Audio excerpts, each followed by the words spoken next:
Hey y'all, this is TCA Gaming. I'm going to go over a minor update to the eBay authenticity program today.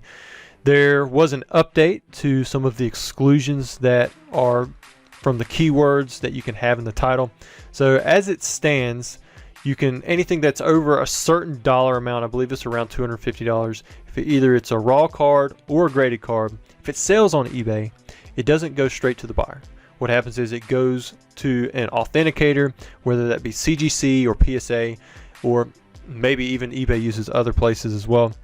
It goes to them, they authenticate the purchase, make sure the pictures match, the condition, all of that's good. If it's a graded card, they make sure that it is indeed a real trading card that's been graded there. I think they authenticate the case itself, not so much the grade, that kind of thing.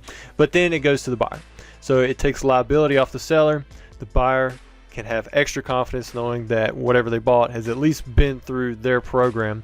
So it's supposed to be a win-win. There are definitely some exceptions to that, but we're not going over that today. I'm not getting into any of the bad things that have come from the program, but overall it has been a plus.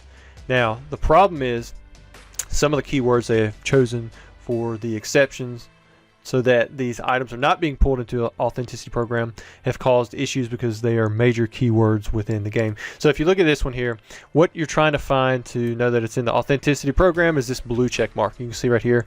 You might be able to see it right here. It might be off the screen, but it says authenticity guarantee is an item that is verified by an authenticator before delivery. Free for a limited time. Final sale may apply. So as we get into this no longer being free, I imagine if people are going to have to pay for this service, they are going to be exploiting ways to get around it, especially since it's taking extra time having to go through a third party instead of going straight to them. If they are a buyer or the seller, you know, they may want to exploit it as well so that they don't have to deal with that third party authenticator.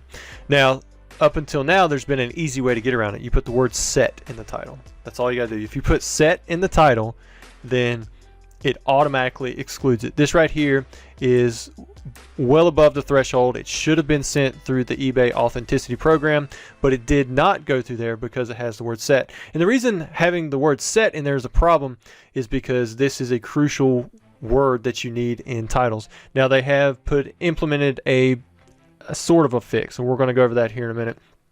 But as it stands, it is not completely fixed. I'm trying to let them know that certain words people are going to be using in titles.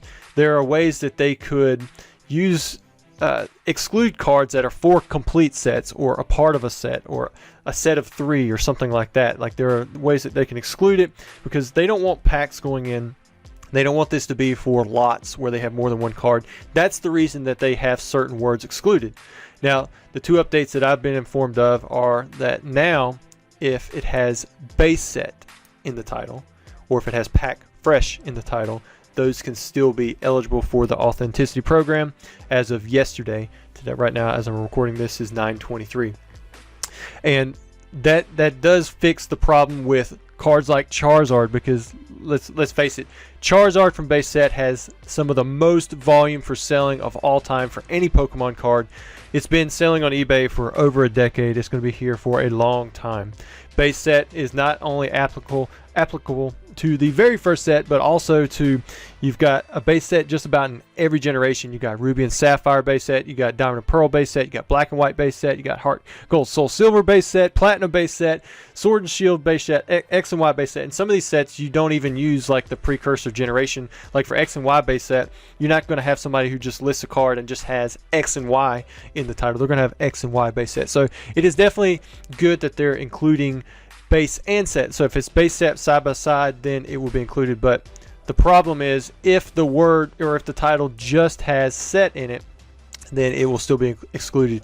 You can see right here, this is one I sold a few days ago, but from what I understand, if I tried to sell this one again today, it still would not go through the authenticity program because I use Skyridge and set. Typically set is not a high frequency keyword that you want to have in your title. However, if you don't have other keywords that you can put in there, set is still a good word because set is essential.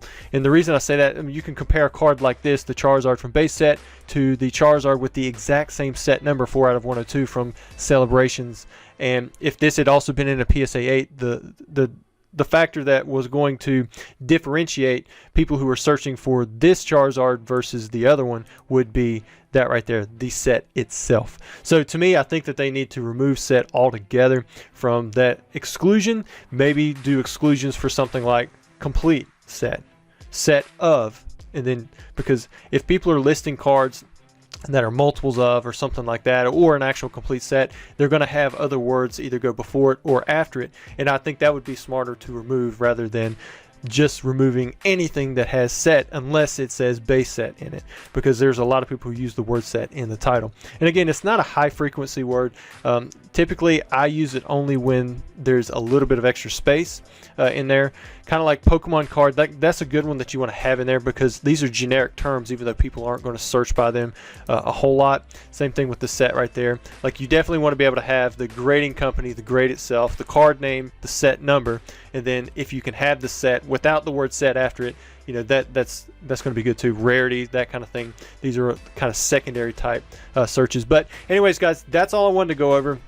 I completely understand why that they haven't went that route. However, I think if they looked a little bit more in depth to a good title and what keywords go into a title, then they would realize that they need to have set, you know, in general, for something that wants to be gone through the authenticity program. And people are already aware of this. So the people who want to exploit it are still going to be able to do that. All they have to do is put SET in the title. It's very short, super easy. It applies to basically any card that you put on the market. So it's not going to be considered keyword spamming. So all they have to do is put SET in the title, and then that card will no longer be eligible for the authenticity program. Now, if it's a base set card, it's going to be hard to get around unless they kind of like split the words up or something like that. And there's always going to be people who exploit something. However, this would be a good way to narrow it down just a little bit better and make sure that a lot of the cards that should be going through the program are indeed going through the program. Anyways, I know this was probably boring for a lot of you guys staring at my screen, but thanks for watching, and I hope you enjoyed the video.